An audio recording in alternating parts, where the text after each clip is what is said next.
السلام عليكم ورحمة الله وبركاته. أصحابتك وحرن جنال كمركز السود وواضح آدي هذا ومهزنتهين. مقال كان وحربا إن إذا كل وذاقه مت كم ده دليل قحوتي هان كتمت مريكان كجارهان قبل كم مينيسوتا. إسلام كان وسامي باريستي أي دولة مريكان كو إسمين يسوي مجعدرتي باريس هولجال كاسيو إلا يشنكون يلح بقول قحوتيه أو قبل كم مينيسوتا لكناي دولة مركز ديب انترفيو وقاعد يسي background check ay ku sameeynaysa kadibna ay ogaanaysa inay u qalmaan qaxootiga in kale ayaa bilaabatay dadka waraaqa ayaa loo soo diraya markaas kadib interview ayaa loo balaminaya hadaba waxa qadka ku jira mid kamid ah dhalinyaradaasi oo magaciisa la yiraahdo Maxamed isla markaana 6 bishan February interview laga soo qaaday hadda aan ku jirno dhamaadkii bishii January markii waraaq loo soo diray Maxamed ayaan rabaa bal inaan wareysto محمد سودو بل واحد warbixin iga siisa horta adigu goormaad wadanka soo gashay oo qaxooti ahaan aad ku timid ku salaamaya adiga iyo asxaabta kugu xiran iyo wadanka waxaan soo galay December 2023 baan soo galay gobol Georgia leeyahay lagu soo dajiyay halkan Minneapolis waxaan u soo guuray muddo hadda laga joogo 6 bilood waa tahay marka qofku markuu sanad joogo green card xareeya green card kana goorma xareysa niyo green card waxaan xareeyay 2025 kii baan xareeyay April 1st waa gartay marka arintan dawladdu ay timid oo in baaritaan lagu sameeyo dadkii qaxooti ahaan wadan ku yimid kuwii green card ka xareystay iyo kuwa aan xareysan howlgalkaasi ayaa ku saameeyay marka waraaq ayaad heshay ka socota immigration-ka oo ballan lagu qabtay waraaqdaasi goormay ku soo gaartay iyo warqada sodonkii baa la soo diray koodii bay soo gaartay oo maalin sabti ah FedEx ba kulay bay ku timid ilinka idigan maalinkii markaan helaariba kulay waa joogay laakiin aalkii ma korsi qabteen damasku ogtaada cabsida jirto warqada markaan furay warqada waxa ku qornayd reason-ku wuxuu ahaa horta G65 bay warqada reason-kana wuxuu ahaa pari interview iyo green card interview waa gartay oo in baaritaan lagu sameeyo inaad ahayd qof markii wadankan uu imaanay qaxooti ahaan u qalmeeyay in kale iyo in green card-kaadi lagu siiyo hadana in interview laga qaado صح waa gartay maadaama marka cabsi badan ay jirtay lawyer iyo wax ma raadsatay mise kaliya iska tagay ayna goobtii balanta lagu qabtay may cabsi darteed jirto kuleba inta lawyer Soomaali baa la xiriiray lawyer kale ma aan raadin laakiin lawyer Soomaali baa raadsaday lawyer Soomaalida ahaa kuleba ma aanan helin midkii ugu sokayoon hilla kuleba markaan u tago wuxuu aniga 6 saac bar taariikh markay tahay ma hayo chance laakiin in cadana baan ku raacina ninka cadaanka ah wuxuu iga bilaabay wardabi baad gashay waa maxay G65 lagu soo diray waa gad wuu ku cabsi galiyay wuu khalkhal galiyay hadana waan waxa afkiilo ku soo laaban doona marka waxay soo wacay isla markii aartiyar lawyer ah oo la yiraahdo Maxamed Hamza yakii baan u tagay wuxuu yiri ku raacaya ma sha Allah dhayo aad wanaagsan oo la dejiyo marka iyada oo yiriniyo arintan waan ka warqabaa inkastoo aan naftirkeyga aan saaj badan aan sameeyay waxaa lagu wareysana wuxuu yiri kulliba wax u soo martay markii process-kan koowaad soo maraysay waa gartay marka ala kulli xaal kulliba aan warka u maalintii 6 ka markay ahayd baan israacnay asaga kulliba meesha iga hortagay waan kulliba ka dambeeyay gabar caddaana oo marka tidii aniga fikradii ugu jirtaa waxay ahayd kulliba dad waxaad u tagi doontaa ayaga go'aan soo gaaray kulliba inta ka qaad doono oo la kulmi doontaa waa lagu diyaarsan yahay waa lagu qabanaya waa lagu xiriyaa ka dhaadhacsaneed waa lagu celinaya waa gar waa lagu celinaa ma hayno yani altaan kama aan kullisin waxaas lahaa kulliba nimankii ay sahaa uma rabaan lagu dhiiba waa gartay marka sidaas oo ka xislo karsaas baa hayd haye meeshii aan galnay gabar kulliba wanaagsan baan la kulanay markaan halkii first interview waxay ugu tiri way introduction waxay tiraani magaciga heblaayo way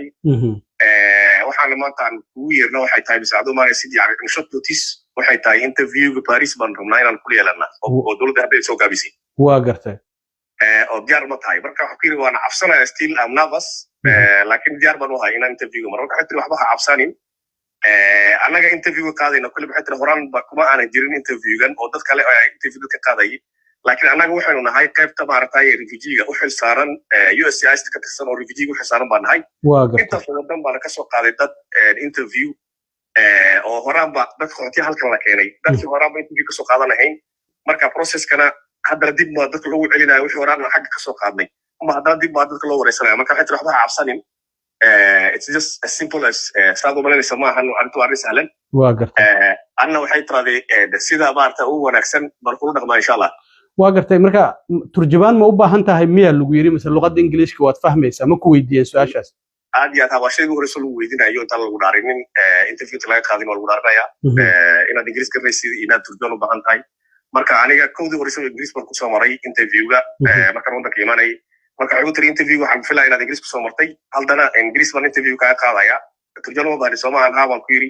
marka waxay tiraaday intee in la-eg baad ingiriiska luqadda ingiriiska aad garanaysay aad kusoo hadlaysay muddo intee la-eg marka waan u sheegay oo waan u warramay marka interviewga u gudgashay way dhaarisay bilaa ugu horreysay marka de processka interview qaxootiga markii lasoo maraya oo horaanba sidii loo soo mari jiray caadiga ahaa marka immigration lasoo maraya bay ii maraysay interviewga introduction ku horreysay marka way dhaarisay dhaarintii kadib waxay ugu tiraahday magacaaga soo heblow ma ahan xaaskaaga magaceeda soo heblaaya ma ahan carruurtaada soo intan ma ahan soo halkan kuma aadan dhalanin okay ka gudub waxay ugu tiraa marka halkan markaan aan u maanashay main pointka oo ah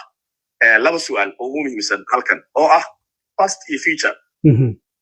marka waxay ugu tiri waqtigii aad waddankii aad ka timaaday Soomaaliya baan rabaa inaan ka waraysto waa gartay marka bal iiga sheekay bay ugu tiraa maalinka ka soo baxday waqtigii iyadaheed bay ii magacawday waqtigaas baad waddanka ka soo baxday waxa ka soo bixiyey iyo waxaad la kulantay baan rabaa inaan maarta aad ii digtay aan maarta aan qoro waa gartay marka wixii hore aad u sheegto qorana la hayaa marka isla wixii lagu leeyahay noo sheeg marka correct double screen waaye kuleba screen laba screen bay kuleba interview ka qaadaysaa screenna hore waxaad soo sheegtay baa ugu yaala iyo hadda waxay maarta aad sheegaysid marka hadda marka aad ka sheekeynaysid bay wixii horena waa iswaafaqsan yihiin bay maarta ay qoraysaa marka iyada waa gartay marka su'aasha kuleba markaan ka gudubnay kadib haddana waxay ugu tiri that was the past now let's go back to now the future haye sababta aad waddankaaga aadan ugu laabani karin bal iiga sheekay bay tiri waa gartay marka de taa tii iyada ahaynda de wixii horaan baan soo sheegay oo aan xasuusnaan baan haddana aan u sheegay waa gartay marka su'aalaha iyada de horaan baa immigration ka soo maraya su'aasha aad yani sababta aad u laabanayna maxay tahay su'aalaha daba yaala waa gartay sababta adiga lagu beegsanaya maxay tahay waxayse ku ogaanayaan adiga inaad waddanka kusoo laabatay waxaan noocaas oo kale ah marka intiiba kulleyba de waxaan horaan soo aniga aan soo sheegay umaan xasuusnaa intii umaan haddana aan u sheegay sababtaan waddanka aan ugu laabanan karin sababta lii beegsan doona sababta ay ku ogaan doonaan kuwa ku beegsan doonaan intaba waa gartay waa su'aasha daba taalla oo bida futureka ah waa gartay waa gartay waka marka su'aalaha marka ma intaas oo kaliya laga weydiiyay arrintan Paris maxaa kaloo xigay markaa kadib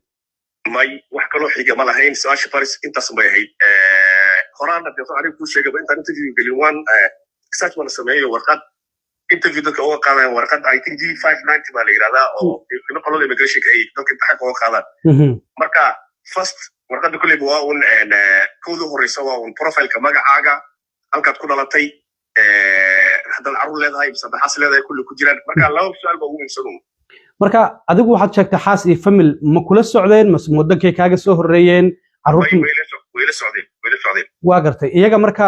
green card ma xareysan miya weli miya ma soo wada xareysatay waa wada xareysan green card marka horta ku argalay halka waxa ku yiri ciyaal iyo waxaan leeyahay reer interviewga kaliya baa lagu yaray inaan ayaga leeyahay Soomaaliya baan ku yaan weydiiyay marka si uu tiri bayo squad wanaajisay inaad kaliya imaata fiicanta laana adiga qofka primary-ga case-kan wata marka iyaga maba loo baahno interview lama marsiinayo interview loo baahno ugu tiraday laakiin green card waa wada xareysateen kulli waa idin xareyseen waa gartay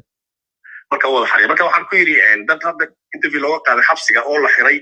interviewga green card markii interview laga qaaday kadib green card kaligood baa la siiyey anigana ma taas baa igu dhici doontaa markaas waxay ugu tiri aniga qaybta refugee-ga la xisaaranayo oo interviewgana ah qaybta green card waa group kale inkastoo aniga lagu targana interviewga ka qaado oo green card-ka ayagu baa go'aan ka gaari doona oo kulliba haddii adiga kaliga ay approve ku yidhahdaan green card-ka dacaalkana waxay tira qasab approve ay doonaan waa gartay marka interviewgii Paris markuu dhamaaday haddana waxaa la yiri interview kale green card ah laga qaadaya maxaa lagu weydiiyay ka interview markay horta aan dhamayna waxay tiraahday interview waxaan adiga adirtan adiga aan ka qoray iyo wixii horaan aad yani aad waddanka ku timaaday oo qofkii ah waan u gudbinaa supervisorkayga supervisorka marka aan arkaya go ahead wuxuu siiyaa bisaan uu soo yiraahdaa marka supervisorkii way u gudbisay supervisorkii go'aan soo siiyo ah in interview laga qaado haddana oo green card waa gartay marka interview green card kadib waa un su'aal interview maahan waa su'aalada un ah un almost like 11 baan u malayaa dhowr iyo toban waaye oo no ah واقرت او ها يا مايا maya ha oo dambi ma gashay wali ma ka qaatay yani su'aalihi waa iska garaysa interview kulli wuxuu yahay oo just general questions way واقرتay oo no marka ilaa ay 12 su'aalood ilaa 10 su'aalood ilaa 12 su'aalood marka iyada waxay tirada like waxaan muhiim ma ahan like wali ma arkay dadka qofka interview ka qaado yes ilaa su'aaladan واقرتay marka sidaas bay kulli badii ummadda waan u bishaareynayaa laana shaygan ugu bishaareyna waxay tahay kow waxaan filayay dadka sida la sheegay dadka interview dadka qaadaya waxaan filayay dad sida la yiraahday niman dawladda ay kaysato qaab military laga keenaa oo lawyer ila dadka interview ka qaadaya yiri oo aysta ma tahay ay ku xisaaran waa gartay gabadha waxay tiraaday waxaan wali lawyer isku warabaysay ku tiraaday dadkaaga u sheeg interview hadii loogu yeero waa inay ka soo qayb galaan mise waa inay imaadaan waa inaysan u goynin ama aysan u goynin waa gartay laana waxa waxay tiraaday like waxay hadda la raadinaya waxay tiraaday in qofku u gooyo biso kaliya waay waa gartay arrintaasina waa arrin muhiim ah marka lawyerkaadu ma kula fadhiyay marka su'aalaha lagu weydiinayay mise banaanku joogay bay lawyerku kolku wasla galisan asayna soo qaad laga rabaa marka uu ku doo fariisanaya lawyerkaaga uu isku dhigaysanaya uu qoranaya jawaabta aad bixinaysid iyo waxa lagu weydiinaya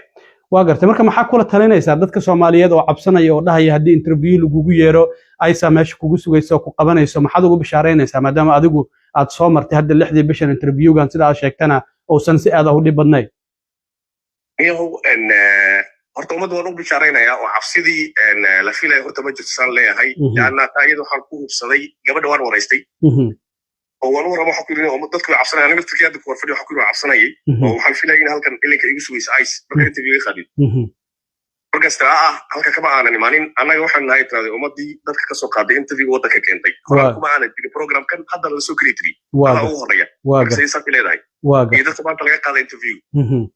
marka waxay tii aniga waxaan tagay Kenya waxaan tagay Uganda waxaan tagay Rwanda waxaan tagay Malaysia waxaan tagay Turkiga waxaan tagay Betri South Africa dadka ka sheegaysa aniga qorshayaal kale keenay baan marka waxay tii dadka waxaan ahay halka dadka soo qaadan kan keena waa gartay marka shaqadii aan xaga ku soo qabanay ma dib loogu celiyay tii aniga nafkeena ومركا هوشان waan garanaynaa haytir dadkaanu inay si sharci ku yimaadeen garanaynaa marka processka sidoo u socdo marka dad garanay hawshan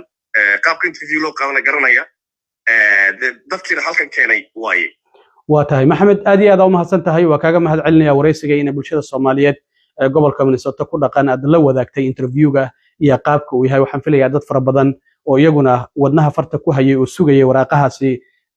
inuu interviewga u soo dhaco ama balanta wareysiga hadii ay helaan in iyaguna ay ku dhiiran doonaan laakiin dadka waxaan kula talinaynaa in waxyaabihii hore ay u soo sheegeen oo kaliya maskaxdooda ay ku hayaan maadaama la weydiin doono mar kale su'aalahaasi dib loogu celin doono aad iyo aad u mahadsantahay maxamed waa mahadsantahay thank you